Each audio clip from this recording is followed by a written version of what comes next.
Yes, Edward Sisson. The last name is spelled Sisson. The world. Who are these people to come in and say that they are doing it for our children, and yet they won't sit and be examined in a public hearing by counsel, which is done in every law case in the country? It was totally inappropriate for them to boycott that.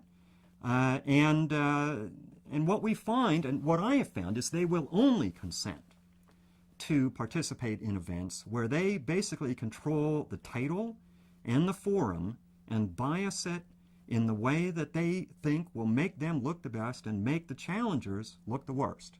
The mainstream side does on occasion pronounce that they're willing to debate. And then they say, I will be at such and such university on such and such date, and anybody that wants to debate against me can come. And so, and what shall the title be? And they'll pick some title, which, in my opinion, is often not really the real issue. I'll get into that in a moment. And so then what do you have? Well, you have two people on a stage, and they deliver their sound bites. And what are their sound bites? They say, everybody agrees with me, and nobody agrees with you. And they'll say, where's your peer-reviewed science? And they'll say this and that. And they won't actually talk about any science. They'll talk about the numbers of people who line up on their side. And I've seen a number of these. C-SPAN has had a number. Dr. William Dembski, whom I know, has been in a number of these debates. And our side tries to make its points. We're given 10 or 15 minutes. It's an impossible situation. The other side has 100 and some years where its doctrines have been promulgated through all the schools, and they have a foundation of public acceptance and public awareness of their theory that makes their part of it very easy. A different kind of forum that sometimes happens is that you may have a panel, a school board or a panel of, say, 3 or 4 people, and they're taking statements from different witnesses. And there will be a prepared statement, and there will be questions. And I've read the transcripts of a number of these, and typically what happens is that someone will get up. One of the typical spokespersons for the mainstream side is a woman named Dr. Eugenie Scott. And she will get up and she'll make a prepared statement, and then the panel members will start questioning her. And you may find that there's one panel member that's asking very incisive questions and is pressing, but it takes time because an examination of that sort of a hostile witness always takes time as you push past the evasive answers. And then invariably what happens is another panel member leans forward and interrupts and says, well, I think we've spent enough time on that subject. I'd like to talk about something else, or I'd like to talk to some other witness. And so you never get to the closure, or you really never get through the entire discussion. And somebody might say, well, but that's life. And I say, well, if that worked for obtaining the truth, then that method would be used in lawsuits, because lawsuits are all about trying to develop the facts and determine what's correct and what's true. And that's not what you do in lawsuits. In lawsuits, you do depositions, where you have a lawyer who has the right to ask questions and demand responsive, appropriate answers. And if the witness is constantly evasive, there's a judge you can call, and you can get an order directing the witness to answer the question and informing the witness that the prior responses were not, in fact, answers. They were simply verbal dodges.